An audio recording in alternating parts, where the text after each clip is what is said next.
Alright, welcome back to the channel. Introducing a new project since the Yamaha R6 is finished. I should be posting the last video on that soon. Here it is, a 2017 Yamaha R1M. This is also 2017 Yamaha R1M. And just how I do with any of my rebuild videos, I just like to do what I like to call an initial assessment, just to see how involved it is as far as damages before actually doing anything. So I'm just going to start with the front end, just jump right into it. As you can see here, this is where the fairing stay goes, and this is where the air tube goes that's in front of the R1M. Luckily, since we got one right next to it, I can show you. So this is your little tube. It goes up in there, and then it goes into the air intake. So that whole little tube that comes all the way out to the front of the front section of the bike is totally missing. It's down here in here somewhere. Somehow through all of this, the display came out fine. No scratches, no crack, no nothing. So like items like this is really cool when they don't get damaged, because these are usually like more of the expensive items that you would have, you know, as far as replacement. I'm sure this costs a pretty penny to replace. This is the intake tube. The sensor's still in there, so that's good. But this basically is what would be mounted right there, and the airflow comes through here. And as you can see, it's completely ripped off. Now the good thing about this is, which is a good thing to look out for whenever you're dealing with bikes you're rebuilding, it's like, you know, just checking the wiring harness. Because it's a pain in the butt to go through the whole bike and change the whole thing. So when you don't have to do that, it just makes your life a whole lot easier. But this is more sections of the intake. So this is the whole, you can see the end of this.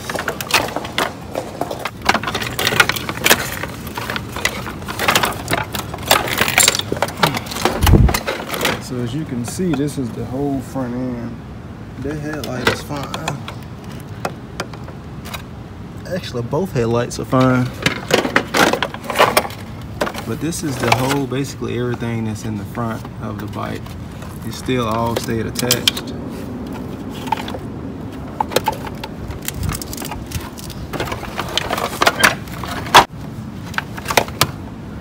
See if I can get a close up. But as you can see,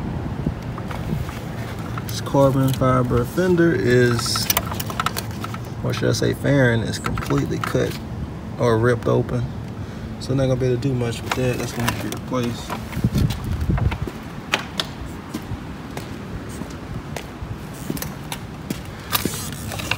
On this side right here, this is the left side. This is where the ECU go. This is the ECU hanging out. Just looking at it, it appears that the ECU is fine. It got a little bit of scratches and things. It kind of got smashed up right here and right here. But since this is like the outer, you know, box of it, it may still be fine. And if it is, then we don't have to worry about replacing that.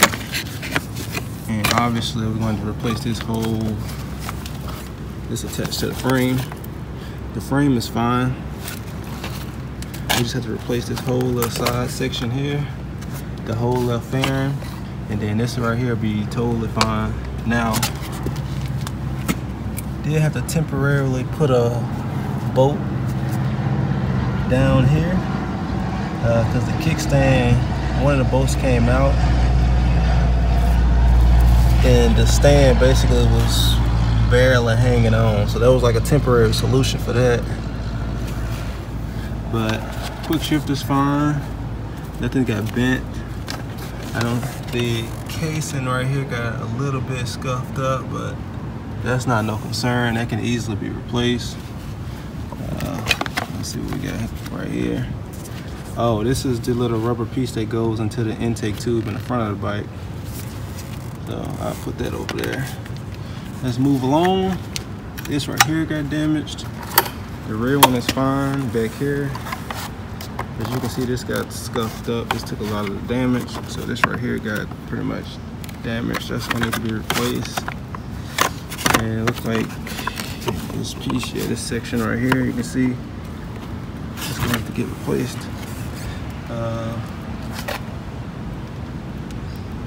That right there is fine. The wheels are fine. Let's move along. As you can see on this side of the bike, it looks totally untouched until you get to the front. But this whole right side fairing right there, look at that. That's gorgeous. It technically wouldn't even have to be replaced. Just cleaned up. But let me show you what some other damages are at. Take a little peek. Not at the other R1M, but at this one. Can you see that? That's the oil pan busted.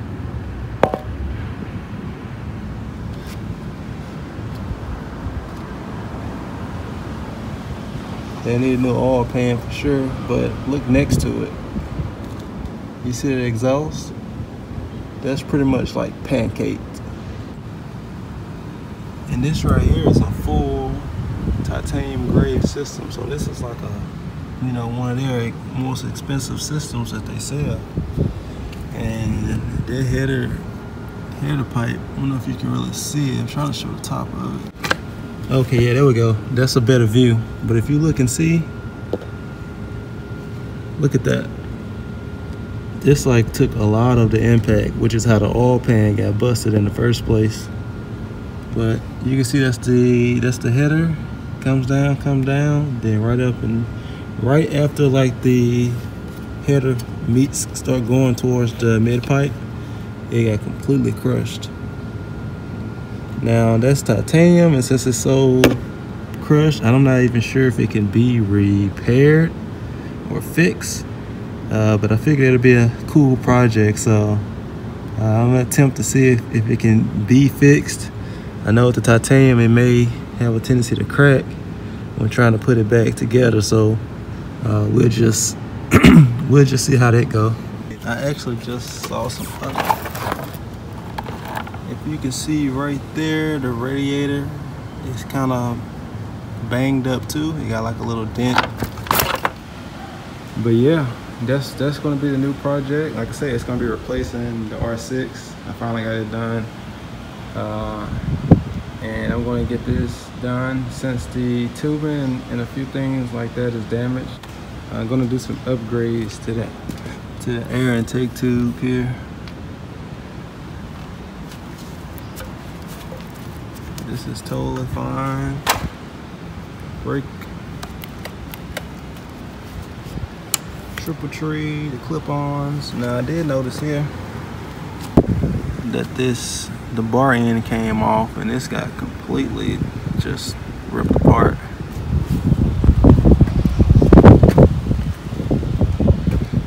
On this side, it looked like it just was taken off, but it's fine.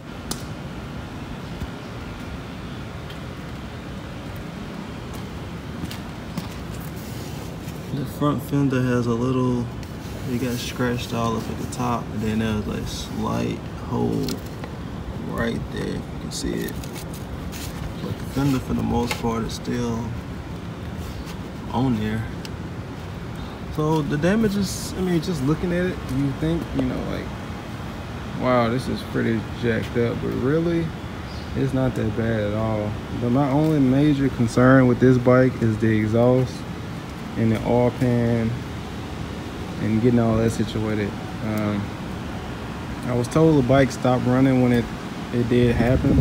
So worst case scenario, The only thing I'm really worried about is making sure that, you know, it wasn't running or the pieces got, you know, as it was running before it cut off, anything got inside of there and then it damages. So the first thing we'll do once I get the oil pan replaced is I'm gonna put some fresh oil in there and an oil filter, and then attempt to start it, see if it'll run, and then let the oil circulate for a minute if it does run, and then drain it back out, and then check for any, you know, metal or debris or anything that would make me concerned. But if the oil is clean, there's nothing in there, then we should be good to go. So it's always, when buying a wrecked bike, worst case scenario is having a bad engine. You know, you hope that that's not the case, but you know, having a wreck, especially when the oil pan get busted or anything like that, you know, there's a possibility that something like that could happen.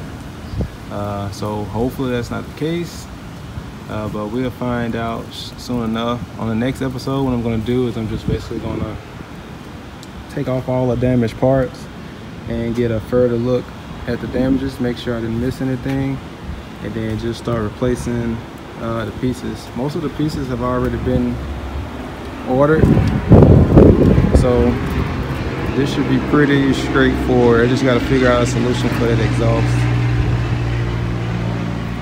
and hopefully we can get it back looking like an R1M again.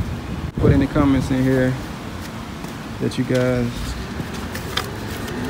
may want to, you know, if you may want me to go into more details or to go over something or anything you may, you know, want to talk about, just comment. I'll be searching in the comment section, looking for your comments and responding. So just let me know. Stay tuned for episode 2.